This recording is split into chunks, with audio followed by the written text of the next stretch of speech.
how did you find out who the Bears traded for? Because for me, I got a pump faking notification, right? It got sent to me. Bears trade for Cleveland Browns edge rusher, and I almost had a cardiac situation. Q, how did trade deadline treat you?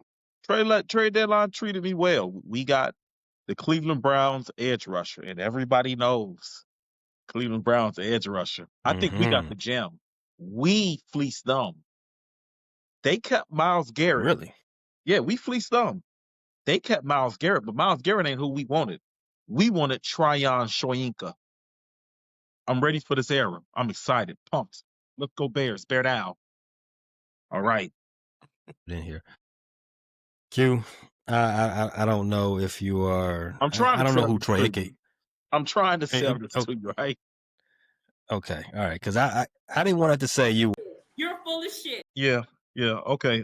Before you all send me to get drug tested, I don't want to use the word let down because I didn't have high expectations for the trade deadline. Because one year, Poles gave me Chase Claypool of the deadline. So when the trade deadline passed and we got Tryon Shoyinka, my first thought was, please tell me he didn't give up a second or third. And I was relieved. So now when the trade deadline passes, I'm just relieved. I'm relieved we didn't give up a major asset for a player who's probably not going to live up to that major asset we're getting rid of. Did I think there was a chance for Miles Garrett when I saw the headline? Absolutely not. Cleveland has shown that they're committed to letting Miles Garrett rot in Cleveland, and leave that soiled mark on his otherwise brilliant Hall of Fame career. I mean, Miles Garrett has a chance, and this is not hyperbole. I think he has a chance to go down as maybe the greatest edge rusher ever to play. You know, he's in Mm-hmm. contention for greatest defensive player ever. But we all know with anything that's GOAT related, it is a narrative built thing. You have to have the hardware. You have to have the playoff success. He's not having playoff success. He's not even getting to the playoffs. So one of the things that made Lawrence Taylor, GOATed was the Super Bowl success with the Giants. He got 2 rings with the Giants. You know, Reggie White entered those conversations when he got a ring with the Packers and went to back-to-back Super Bowls with the Packers. You look at a guy like Bruce Smith, his resume is impeccable. 200 sacks. I think there's only 2 men in the 200 sack club. Bruce Smith is one of them, and he is not ever mentioned amongst GOAT talk. My overall sentiment was relieved because Ryan Poles doesn't seem to do the best at trading. Yeah, the Garrett Miles thing would have sent me into overdrive. I'd probably still be drunk or maybe worse if we landed Garrett Miles. Probably would have sold my 401k for Super Bowl tickets by now. The thing with Miles Garrett, it's like trying to get somebody out of a bad relationship. Sometimes you just gotta mind your business because they have opportunities to leave and they chose to stay. Miles He definitely Garrett, had his he opportunity. tried. He He demanded his no trade, and they gave him that he tried to ring. break up. They gave him that car, and he was like, Mm-hmm. and he went back to that dysfunctional relationship. And now I saw that he had 5 sacks and was sitting way on the end of the bench. Because I mean, they got their ass handed to them by the Patriots. No matter what Herculean efforts he puts up, the Browns are just stuck where they are. This is like Groundhog's Day. Every day Miles Garrett wakes up and does great things on Sunday, and every day the Browns lose and don't play Shador Sanders. But that's a whole nother. That's a, Right. We're not even playing the Cleveland Browns this week. We got to put all of our energy into New York. I'm with you there. Ryan Post, sometimes when he's aggressive, he kind of loses sight of the bigger picture, and he undervalues the assets he has for the asset that he's trying to acquire. Chase Claypool was a tremendous shout in which we were tanking that season. Why are you trading a draft pick for a player that can help us this season? Are we not tanking? Are we or are we not tanking? So and one aspect, yes, this has maybe he's learned from those past mistakes. Maybe he's learned from the past Thirstiness. Yeah, I'm glad you get some water, young man. Let's not be that thirsty no more. Or maybe Ben Johnson is more in the quote unquote football adult in the room, and we're not doing that anymore. We agreed episodes ago, a long time ago. This team is not when Michael Parsons was on the board. This team isn't one player away. We would like to have another player based on the situation we have with all the bodies that we're down. But if it comes to giving up a future asset, we, we're out. We don't have Panthers picks anymore. We don't have Unless anybody's future picks. unless it's Garrett Miles. Now I would say even with Garrett Miles, we're not one player away, but with Garrett Miles in the picture, we're one off season away. I firmly believe that because I think his impact is just that high. I think if you do land Garrett Miles, I think you go into next year if you have a good off season as a legit contender to come out the NFC. I think his impact is just that strong with what we already have. But what kind of good offseason? What does good offseason mean? The Bears have spent a lot of money on the same thing that Miles Garrett brings you. Dial Epidamo he got signed to $50 million. Grady Jarrett, a lot of money. We still got Javon Dexter. We got to re-sign. I think this coming off season. Montez Sweat is what one of the highest paid Bears ever. And now if you trade Miles Garrett, we can't even get fat through the draft because they're gonna take a lot of our picks. They're taking our first, second, and maybe some more down the line just for Miles Garrett. So I don't know if we're just one off season away. I think we have, based on the off season we're still reeling from, getting Miles Garrett, we get better now, but the clock is ticking on him as well. I think he's already coming around 30 now, right? Him being elite, the sand is starting to leave that side of the hourglass. I don't know. Maybe in a different part of multiverse, it would have made sense, but Let me not remind right now. you to bear down a little bit better. Right now, you're sounding real pessimistic, and you got to think about. Let me take you back to 2017, the last time an elite edge rusher was moved. No disrespect to Micah Parsons. I'm sorry. He's another elite edge rusher. The Bears are coming off a 5-11 season with an inferior offensive line to this one, an inferior quarterback, an all around inferior offense. That team went from 5-11 to 12-4. And I firmly believe we were one Cody Parkey asshat away from landing in that Super Bowl. I think you get past the Eagles in that first round. I think you're better than the rest of the NFC. We saw what they did to the Rams in the regular season. Jared Goff and the Rams offense was not moving the ball. I think the Bears win that defensive battle hands down going away. So and no disrespect to Khalil Mack, I think Garrett Miles right now is even better than Khalil Mack was in that period. And Khalil Mack is one of the finest defensive players I've seen in this century. But I think Garrett Miles is just on another level. He's on a level where he could challenge for he could make his way into the GOAT status. Although time is winding down, you're right, he's 29. I just think you bring in a dominant defensive player, you get back Jalen Johnson, you return most of your starting defense, and guys like Grady Jarrett and Montez Sweat instantly get a boost when you put Garrett Miles on that defensive line. And then you got to calculate another Caleb Williams leap, year 3. You got to calculate another Bears offensive leap. So yes, I do think that you added Garrett Miles. You're no longer um, kind of watching the other teams at the dance. You know, right now the Bears, we're getting warmer. We're getting to the competitive side of the football. But right now, I think it's safe to say that the teams that are chasing that Lombardi right now are probably the same kind of the same characters from last year. You look at, I think the Rams are in those discussions. I think the Eagles are back in those discussions. The Lions, the Chiefs, the Bills. I got to see what the Ravens look like in 3 weeks, but I think it's kind of the same teams. But I think you get yourself a ticket to that table, or you get into that award ceremony, and you wait to see if your name is revealed in the nomination. But yeah, so I do think even though Garrett Miles would have took a lot of assets away, absolutely worth it with the impact he would make here. to a team that's already 5-3. And well, what would he probably cost? 3 first round picks? That's what the Eagles tried to offer, right? And the Eagles were unsuccessful, so it's going to cost more. Jesus. Jesus. Do you have any newborns to sacrifice? You get started on one? Yeah, I don't have any with my genealogy. I can go find some newborns though. I can sacrifice if they just want newborns. I can go get some. Listen, I am willing to sacrifice a human life to bring Garrett to Chicago, and I will stand there as unbothered as Trump did in the Oval Office when that guy almost lost his life next to him. I will be that level of unbothered because I need to see a Bears Super Bowl in my lifetime.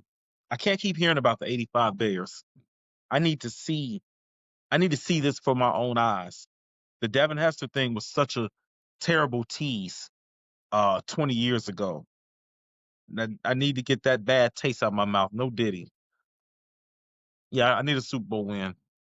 I need a reason to do cocaine. Go on a coke binge in February. Give me a good reason. I feel you. Um, but this is who we gonna roll with, and try to get you high in February off that coke, off some good stuff too. The Colombian, The fresh off the Colombian, yeah. boat. That's if that guy you mentioned doesn't shoot it out the water first. Tua Tagovailoa. On the road to the Bears showing up in the Super Bowl, our Week 10 opponent is the New York Football Giants. Giants fans, they've gone through a bit of a whirlwind right now. The political climate up there is euphoric right now, but unfortunately for the football team, they're dealing with the loss of Cam Scatterboo still, and that's after the loss of Malik Neighbors. So the injury report for the Bears, you've got Josh Blackwell, TJ Edwards, Dominique Robinson, all have not practiced at all this week. TJ Edwards would be the most important player to miss, correct? Yes. Yeah, because without him, we remember how the Bears defense looked in the first 3-4 weeks of the season. I mean, we're also Without vulnerable him, in the past without TJ. Sewell blew an assignment and that led directly to a touchdown. So yeah, twice. Well, one of them. Well, if we're talking about all season, so Noel he just got beat a couple of times. I don't know about blowing assignments. yeah, So Aaron Jones beat him. He couldn't bring Johnson yeah, down. And against no, Cincinnati, it looked like he just didn't get the right drop into the zone, and they just dropped the ball right mm-hmm. over his head. So yeah, that's three we can attribute right to Sewell. That I don't know. Well, Aaron Jones is tough for any linebacker in coverage, but Sewell just got beat badly on just a basic. It was just a basic route, and he just got scorched. So Mm-hmm. yeah, TJ, as much as he makes a difference in the run game, I think it's equal in the pass game. Unfortunately, you might see Tyrone Tracy and Devin Singletary deployed there too. Also on the injury report, these guys at least show limits on Thursday. Kevin Byard, Roshan Johnson, DJ Moore, and Roma Dunze were all limited in practice on Thursday. Luther Burton, Grady Jarrett, Cole Kmet, Kyle Manungai, Amon, and DeAndre Swift were all full participants on Thursday. So Luther could be on the way back. Grady Jarrett trending towards he's going to play, which is great. Cole Kmet. It seems that his concussion isn't. Well, I don't. You can be a full participant in practice and you still don't play after a concussion. So I'm gonna move that off to the side. Kyle Manungai, full participant. Yeah, right, exactly. So I don't think this is even though it's a lot of guys on the injury report. I'm not really dismayed with it. Only guy I'm really concerned with is TJ Edwards. Is there another guy that you're concerned with being on this listed on this report? I mean, no, because there's nobody that's really unexpected. I think Rome was a limited participant. You said that Yeah, Rome was limited on Thursday. Yeah, he did, and he didn't practice on Wednesday, which Wednesdays are usually he's walkthroughs gonna anyway. play. DeAndre, what I think you said DeAndre was on there too. Mm-hmm. He's gonna play. I think DJ was even on there. He's gonna play.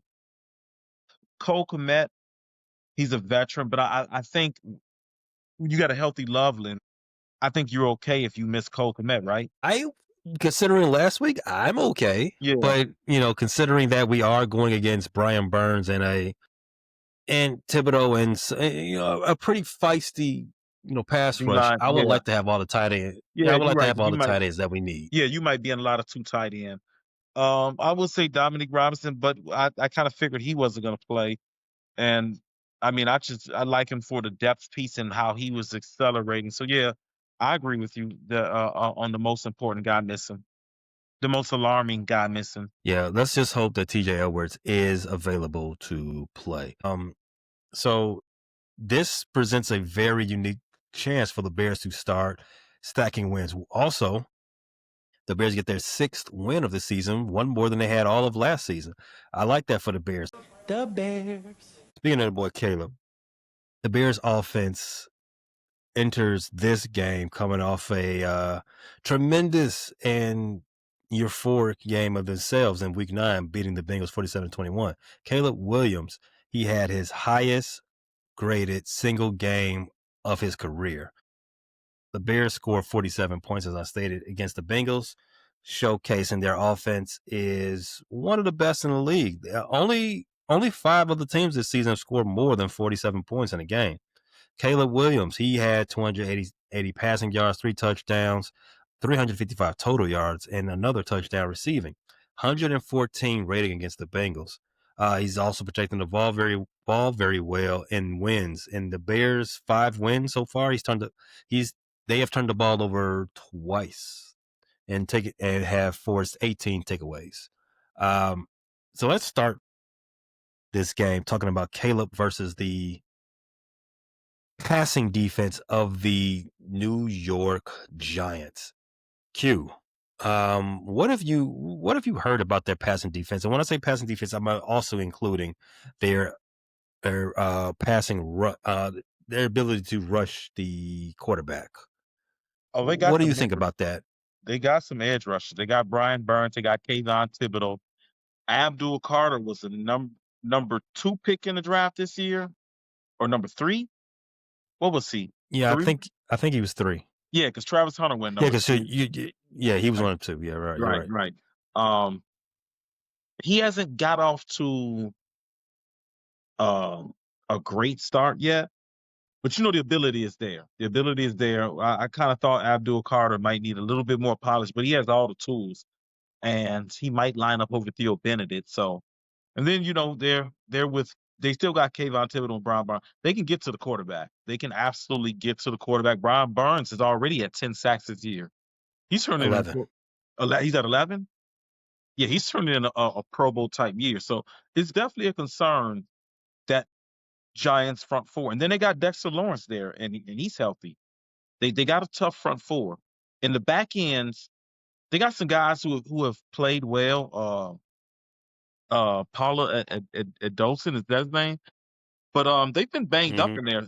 They've been banged up in their secondary, and they rank in the lower third of pass defense. So you can get to them. I thought one of the guys they lost, unfortunately, Xavier McKinney, is a terrific safety. I remember you begging Poles to make that move. He didn't listen again. We're gonna have to catch Poles coming out of STK or one of his favorite little downtown joints and bop him over He'd be at side. Gibson's. He's Gibson's. Yeah. I've heard he'd be at Gibson's. Yeah. Gibson's is decent. I've been there before. We have to catch him coming out of Gibson's and talk to him and be a little bit more very persuasive. Like, bro, like we don't want to have to do something to you, but you got to start listening. So yeah, the Giants, their secondary can be got a little bit. I think this is another chance for Caleb and the receivers to shine. Yeah, I definitely agree. Their secondary is very weak. Probably, I don't think it's the weakest part of their team, because I'm talking about that a little bit later. But I want to highlight their containment concerns on the New York Giants. Their defensive line, That's their number one goal. They got to contain Caleb, who he's you pointed it out in the previous episode. He's a pretty good athlete. I don't think he's elite athlete, but he's pretty good at scrambling, especially getting away from sacks. If he can break containment and get out to the sideline, the defense is going to have they're going to have even a bigger task in containing this offense, because if they can do one thing right, and if they have the opportunity to try to upset the Bears, who are a 4.5 point favorite, they're gonna have to keep Caleb in the pocket. They're gonna have to wrap him up when they get to him. As also Brian Burns, that was one of the guys we definitely wanted.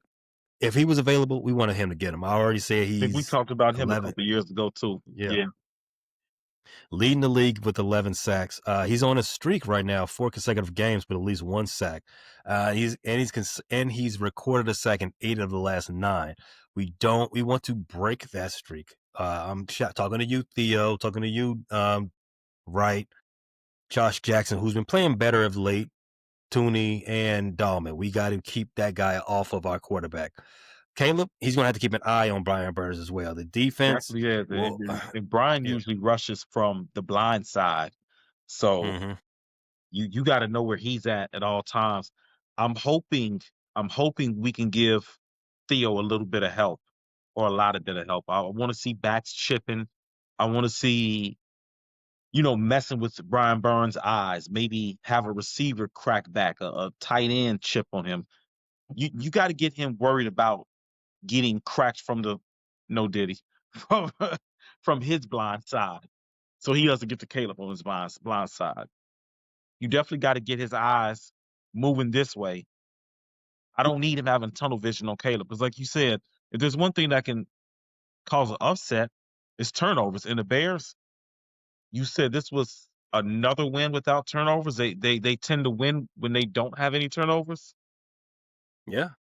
So what you don't want is, you don't want Brian Burns getting a good jump on Theo and a strip sack, um, and a fumble recovery by their defense, either leading to a touchdown directly or leading to points on the board. Those are the type of things that can flip the momentum of games like that. Over under 2.5 sacks given up by the Chicago Bears on Sunday. Under.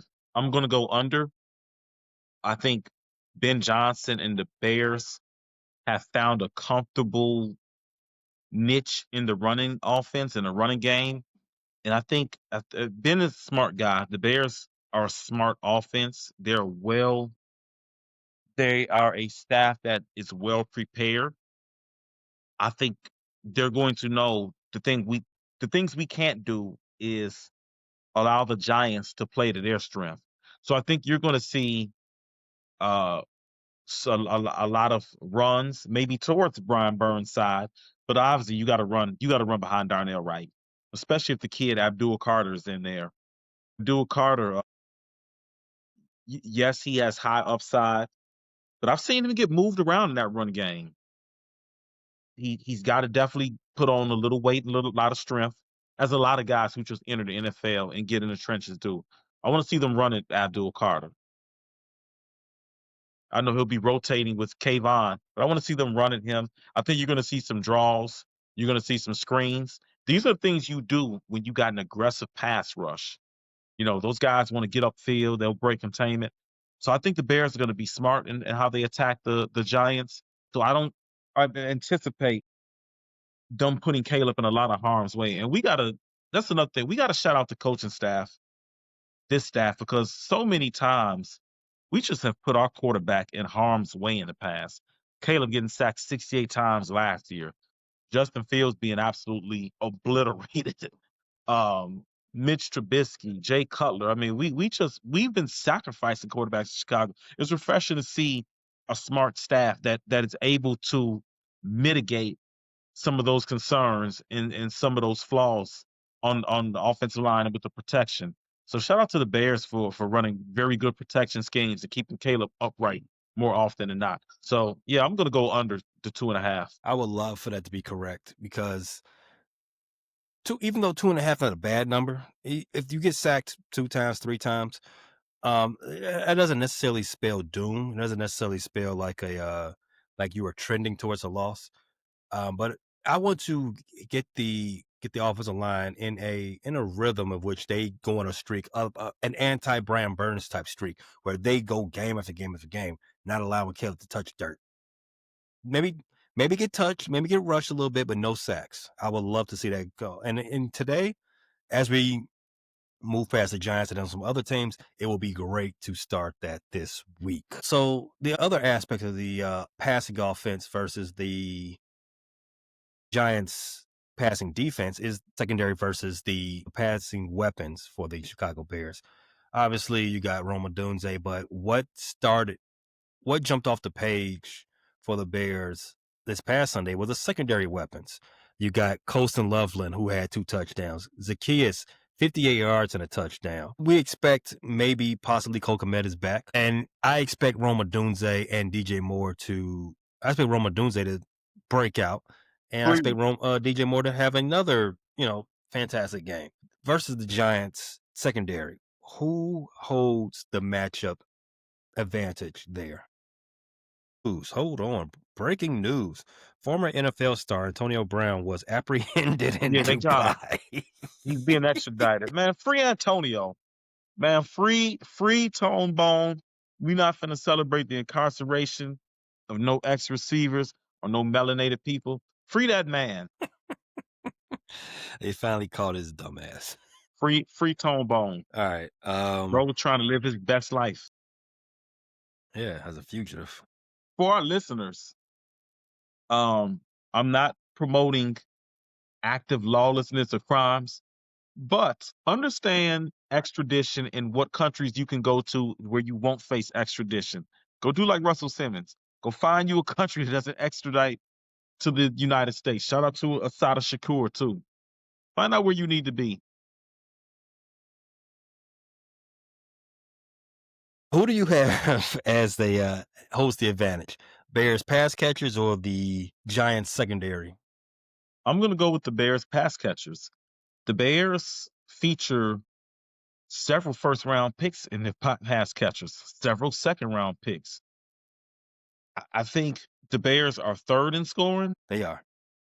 I just need the Bears pass catchers to live up to their potential. So I'm going to go with Bears pass catchers. I think you're starting to see Colston Loveland get more involved and turn over leaf. I think DJ Moore is getting more comfortable with his role in the offense, and I think they are better utilizing DJ. And Rome, I don't think he can put together another dud. I hope he can't put together another dud. While his daddy out there tweeting, I'm gonna get on Rome's ass if I insert him into my fantasy lineup and he give me 0 points. You ain't got to worry about being upset over not getting the ball. You can catch these hands, Rome. Stop playing with my fantasy team. I feel that. I'm sorry. I probably shouldn't threaten. I probably shouldn't threaten our players online. But Rome, hey, I'm counting on you.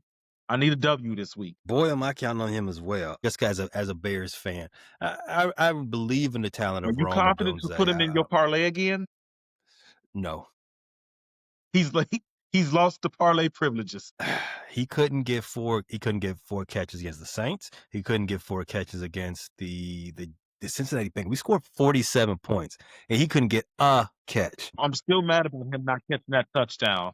I know it wasn't the best placed ball, but dude, you are a top 10 pick. You've got to make the difficult catches. Am I wrong? No, you're not wrong whatsoever. Yeah, so I'm not putting my money on Rome right now, but I know he's going to snap out of it because I believe in his abilities. I'm not allowing him anywhere near my parlays, but I believe in his talent. I believe him as a Bears fan. I believe him as a soon-to-be Bears Hall of Famer. This week, he's going to snap out of it. I'm just going to put any money on it. Other than that, Colston Loveland, NFC Offensive Player of the Week, the third Bears rookie ever to win NFC Offensive Player of the Week. Do you know who the other 2 are? I'm sorry. I was looking up Deontay Banks. I was seeing how all the Giants' secondary members were healthy. Go again. Colston Loveland, the NFC Offensive Player of the Week. He's the third Bears rookie to win that award. Do you know who the other 2 are? I'm gonna go with A-Train as another one. He just was. He burst onto the scene in 2001 and was running crazy, and I think that was against the Bengals too. The third rookie. Okay, Colston. You said third offensive Bears rookie. Let me get a clue. Was it recent? Oh, all of them. The furthest one was Anthony Thomas. You got that one. I thought that was going to be the most difficult, but it's Okay. more recent than Anthony Thomas. So if third bear is Caleb one of them? No. No, not Caleb. Okay, okay. So Anthony Thomas is the oldest one, or the let me see. Okay, now my brain is another one of them. No, it's not Alshon Jeffrey, because his breakout year was year 2. Is Greg Olson the other one? Getting close. Not Greg Olson. I don't tell me not David Terrell, right? Nope. Nope. You're getting close. You're getting close. Yeah. Right position. Ooh, what was it?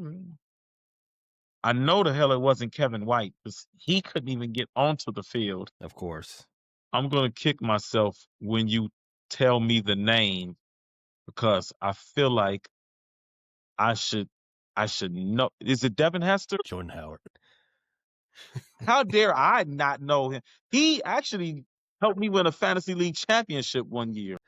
Man, Jordan Um, Howard, that name just fell out of man. Can you believe he yeah. ran? I think he finished third in the NFL in rushing one year. And then fell off the map. Fell off the map. Just like Anthony Thomas. I think he had a little bit more staying power than Anthony Thomas, though. But both of them, yeah, kind of the same. I think both of them had their best years as rookies. I want to say That was both it. of them had that was the highlight pinnacle of their careers. Yeah. It's great being young, isn't it? So Colson Loveland, I would love to see him continue the strides he's made after this game. He looked comfortable against that Cincinnati Bengals secondary, and the Giants secondary isn't any much better. So let's continue that. Zacchaeus, and like I said, all the rest of the guys, let's continue to bounce. All right, let's talk about rushing offense versus the Giants rushing defense. The Giants defense, they present a very favorable matchup for Chicago, particularly because the Giants cannot stop the run, and they definitely struggle with preventing scoring. If I told you that the Giants were the 31st rushing defense in the league, who do you think is the worst?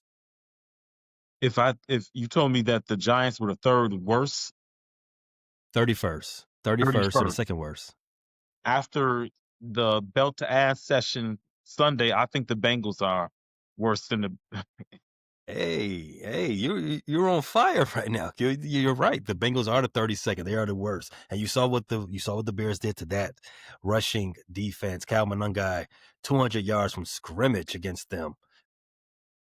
So yes, the Giants, they are 31st in the NFL in rush yardage on defense. The Giants defense holds a 46 run defense grade this season. Only two of their starting players have run defense grades above 65. That's Kevin Thibodeau and Xavier McKinley. The Bears offensive line, they've been showing improvement. They've posted a 93.7 run blocking grade last week. Scale of 1 to 5, Q. Your confidence in the Bears rushing attack this weekend against the Giants rushing defense? 5. We're cooking. Thin ball rolling. Yes, thin ball rolling. We're cooking. Darnell Wright, man, I love when Bears players kind of prove me wrong. And I was ready to say Darnell Wright was just a average tackle and a guy that probably wouldn't get a second contract here. And Darnell Wright has really turned it in a Pro Bowl year. The way he's blocking, I mean, he's looking like a man out there. Tooney and Dahlman, they've got a good chemistry going, and good chemistry where they're able to these combo blocks. They're able to get people out the way and then get to the second level. Jonah Jackson starting to prove his mettle. He's looking like what he was in Detroit a couple years ago, and he's looking like Ben Johnson made the right call. We just got to get Theo up to par. But even in the run game, Theo is pretty solid in the run game. Kyle Monangai running well. DeAndre Swift running hard. I just can't see the Bears running game having a letdown right now because the way they're rolling, the way they're getting to the second level, the way they're moving people off the line of scrimmage, they're looking good. And the Giants have not stopped the run this year. I don't see any reason to not bet on the Bears run game to continue being successful. And I think Monungai and Swift can both be very effective. I could see both of them getting north of 70 yards. 70 yards, that's it? No, Because I'm I was saying just both. about I'm saying both of them. yes. Yeah. Yeah, I know. You really? Well, That's it? that would be 140 yards on the ground. You saying you want to see 200? Okay.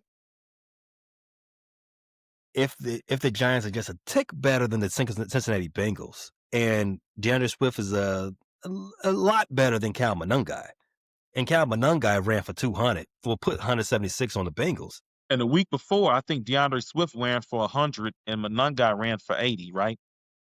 Against the Saints. Mm-hmm. And the Saints are a better run defense Mm-hmm. than the Giants. Mm-hmm. We'll get both them boys 100 then. I got no problem with it. I can see now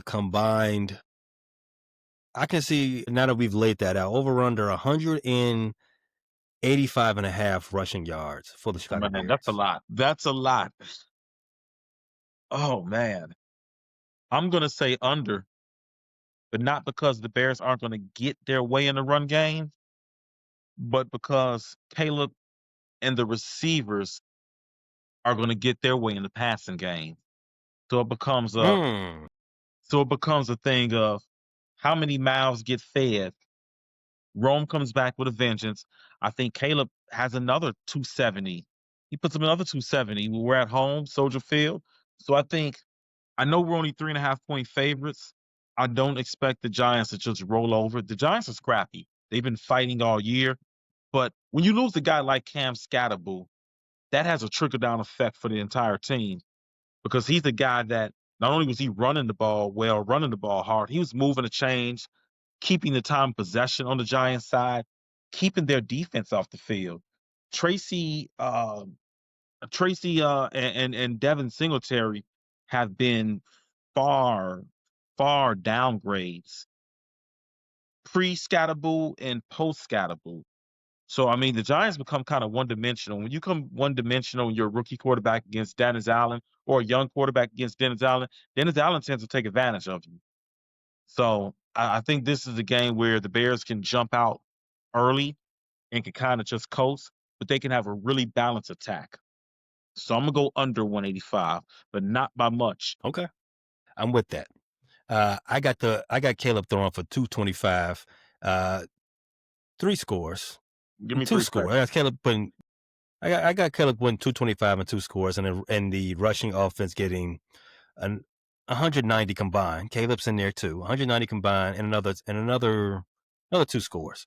Let's put it like that. But I'm not predicting a game. I'm not predicting the score just yet. That's just how I see the Bears offense going.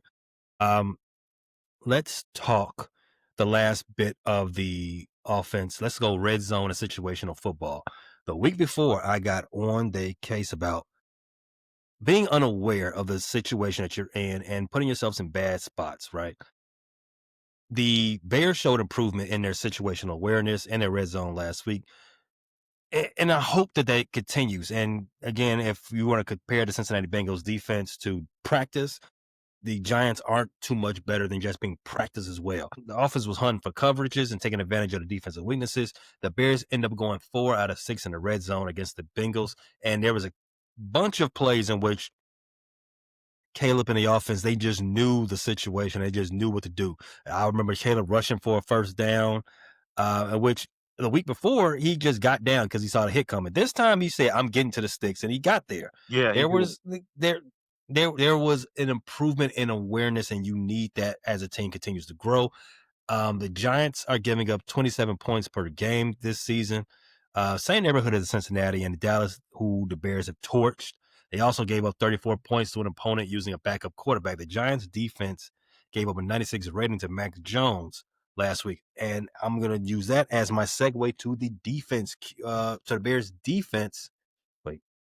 Yeah. So I like what the Bears offense, their ability, their chance to have another good showing this week. I said 4 touchdowns. I'm standing on that. All right, let's segue to the defense. The Bears defense against the Giants offense. As we already stated, Malik Neighbors gone for the season. Cam Scatterboo gone for the season. Jackson Dart, they're one remaining young guy, and as you said, Abdul Carter, who hasn't really flashed yet. But we talked about defense already. Let's talk about their offense. The Giants' offense, they're coming to this game as they're looking to get right against the Bears' defense. We think the Giants' defense is cake. A lot of teams are looking at the Bears' defense as also cake as well. A lot of injuries. We got Kyler Gordon still on IR. Jalen Johnson, he's still on the mend. Don't know if he's going to be back this season. Tyreek, while he's back, he was still, you could tell he was not playing at 100%. Yeah. Dow Bedingbo gone for the season. Grady Jarrett hasn't, he's been banged up a lot, so I'm A not lot of too calluses. sure about what. Too many calluses. Too much callusing of the body. I need him to have a lot less calluses. Yeah, I agree, man. It's been rough for Grady Jarrett right now, even though he's still the captain. As far as him being healthy, still a work in progress. Jackson Dart, he's been pretty effective since becoming a starter. He's a lot better than Russell. Although the team has lost more games than they have won with him, and it's still the Giants. They say he's got great instincts. He's got all the arm talent in the world, and he is coming off a solid performance against those 49ers. He had 107 passing rate with 2 touchdowns and no interceptions. And he does pose a significant running threat. In fact, I think they run the ball with Dart. That's my biggest concern with Dart. Yeah. I agree. I think, especially when they still had Cam Scatterboo, they were running the ball a lot more with their quarterback than they were actually showcasing him as a passer. I think that's a little bit as protecting him, but that's just the way the offense is right now. He that is a very key concern for the Bears defense. As you know, we talked about the Bears' inability to get to the passer, and there's been times in which they've broke containment. They've just do not contain quarterbacks very well. You got to wrap up and you got to finish, because that's been an issue getting to the quarterback too. There's been a couple times we've seen guys get out of Montez Sweat grip and go up the field for a significant chunk of yardage. You got to wrap up Jackson Dart, because he's slippery too. He like you said, like you alluded to earlier, he's not an elite athlete, but he is athletic and he is mobile, and he'll get away. And when he gets out of the pocket, he looks to do damage on the run. He had 56 rush yards and a touchdown last week against San Francisco. He's got 4 games, I think, this season in which he's ran for 50-plus yards. And you remember that the Bears have won 5 of their last 6 games, and the one game they lost, Tyler Huntley, he had a lot of back-breaking scrambles against that Bears defense. Yes, he did. Again, I don't blame the Bears defense for that game. The Baltimore Ravens were up to some shady business with their injury reporting. I think the Bears were more so focused on Lamar than Tyler Huntley. However, that's in the past. So, key weapons for the Giants. They're not at full strength. I already talked about Malik Neighbors and Cam Scatterboo. However, Wan'Dale Robinson, he's come up as their deep threat. Darius Slayton, he's pretty much their under possession receiver. You still got Tyrone Tracy as their number 1 running back, who is a functional running back, who's a pretty good running back in his own tight way. end has come along really well too, Theo Johnson. I don't know if he's been on your fantasy radar, but he gets in the end zone a lot, and he's pretty decent after the catch as well. No, he's not on my fantasy radar, but I have teams in which I have Wan'Dale Robinson. I've had Darius Slayton once or twice. I've actually started Wan'Dale a couple of times. Wan'Dale, he'll rack up the catches. He's a guy that's flex worthy. And he's a big play receiver too. If he can get behind some guys, and that's you said your key concern is Jackson Dart, breaking containment. My key concern is Bears giving Dart too much time and letting Wan'Dale get down the field, and he gets in the seam between Brisker and Nahshon Wright and goes crazy. Wan'Dale's quietly. He's a nice receiver. The funny thing is he's like a lesser He's a scaled down version of Malik Neighbors in a lot of ways. He's good after the catch too. Mm. He's a guy that who can burn you after the catch. He's got sneaky vertical speed. He's shifty. He's a good route runner. Yeah, Wandale is definitely a concern. If you were to rank the offensive weapons as in matter of concerning for the Bears, where would you put Wandale? You got Jackson Dart, Wandale, Tyrone Tracy, Darius Slayton, and that tight end that you mentioned. Where would you I have all would those put guys Wandale ranked? at the top of the list for the simple Mm. fact that we are down three corners right now. You know, Jalen Johnson, Kyler Gordon, the young kid Terrell Smith. Like you said, Tyreek looked like maybe he was still being affected. You got Nashawn Wright. I would put Wandale at the top of the list just because our secondary is hurting so bad. You know, he has the opportunity to go up against guys who are either, backups or a guy like Chauncey who just got here and is not naturally a corner, but is playing in that slot role because we don't have Kyler Gordon right now, and then we don't have our number one corner right now. So Wandale is at the top of my list because I feel like we match up better with the rest of the guys. We've seen better running backs than Tyrone Tracy, and we've been able to limit them, especially last few weeks. The Bears' run defense is no juggernaut, but I feel like there's been a significant strides the last 4 or 5 weeks since about the Washington game. I feel like we've kind of turned the corner.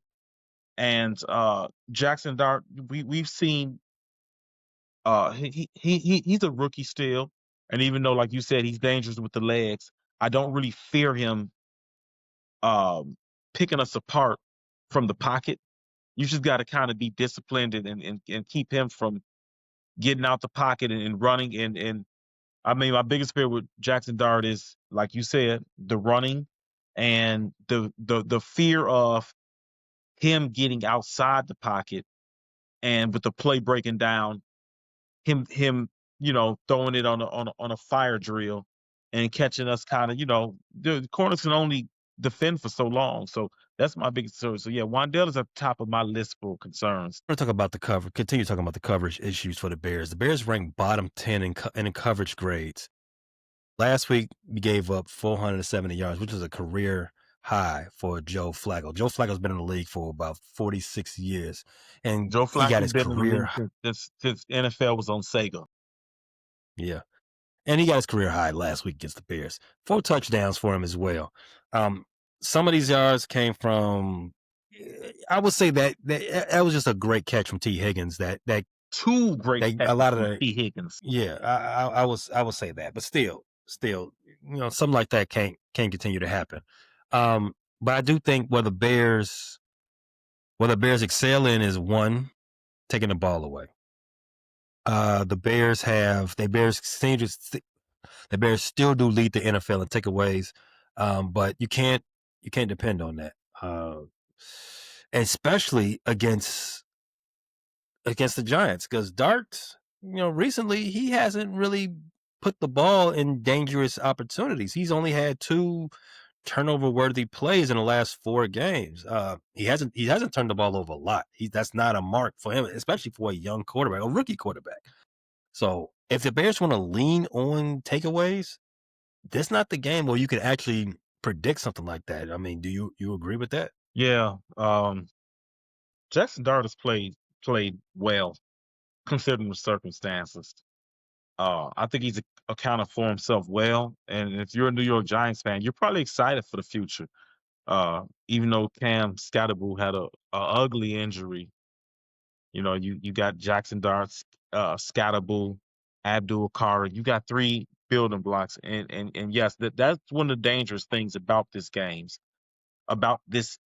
is that if we don't win the turnover battle, the playing field gets a lot more level. And like I said, the Giants are a scrappy team.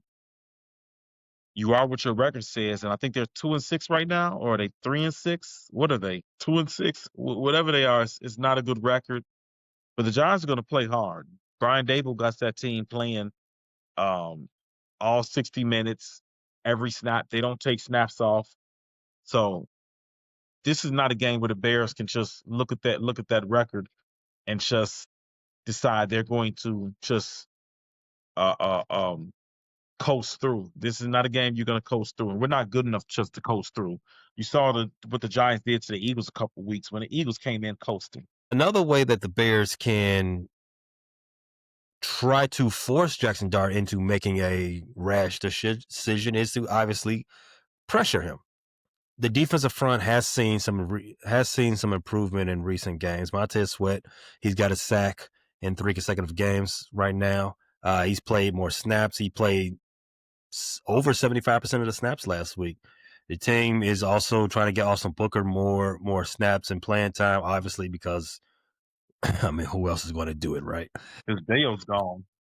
I mean, not that he was ever here. Now that Dale's gone, they traded for your boy Joe out of Cincinnati.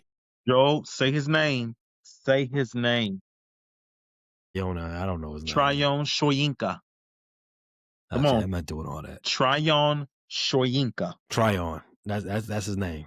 From now on, his name is Joe T. I don't know. Joe TS. JTS, that's his name. Like people say JSN so they don't get themselves in trouble on TV. JTS. They don't want to say that, the Najigba. JTS, that's what I'm calling him. JTS. So scale of 1 to 5, how confident are you that the Bears can get a takeaway this game? Confident. We still lead the league in takeaways, right? Mm-hmm. They'll find one. And again, Dennis Allen, the way he's dialing up pressure and these blitzes, they'll get young boy to turn one over. And Nashawn Wright may get beat like a drum every game, but the ball ends up in his hands at the end of the night. Let's do rush defense. Bears rush defense versus the rush offense of the Giants.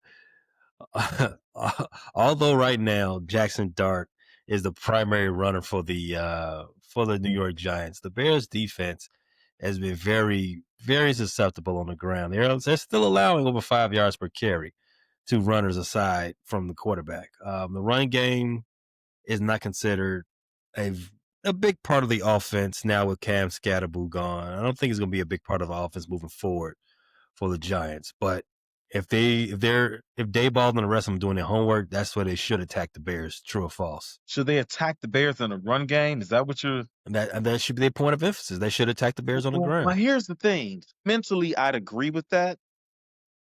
But Devin Singletary and Tyrone Tracy they haven't had the mojo this year. Tyrone Tracy turned in a pretty surprising year last year. Was effective on the ground this year. This year, he just hasn't got it done. I think he's averaging 3.5 yards per carry. And like I said, the Bears' run D has played a lot better over the last 5 weeks. I don't think that would be the Giants' best mode for success against the Bears' defense, just because the Giants haven't been very good on the ground since Cam Scatterboo went down. And Singletary, I haven't seen a good Devin Singletary game in a long time. And I'm going to be pissed if it happens against us. Like, Devin Singletary better not have a throwback game against us. Tyrone Tracy better not look like 2024 Tyrone Tracy against us. I still think even though they're dealing with a rookie quarterback and they're down their best weapon in Malik Neighbors, I still think the Giants, I think their best chance of attacking the Bears defense still would be through the air. I just don't have a lot of faith in the Bears secondary right now, down so many key players. And I think TJ out again. Sewell he has not been good in pass coverage this year. You say that, but the Bears gave up 42 last week. The Giants don't have elite receiving threats like Jamar Chase or T. Higgins, and they're playing a rookie quarterback. That lends me to believe that the Bears defense, even though they've fixed some things in that defense, you would think, but again, down Dio, down possibly TJ Edwards, down Kyler.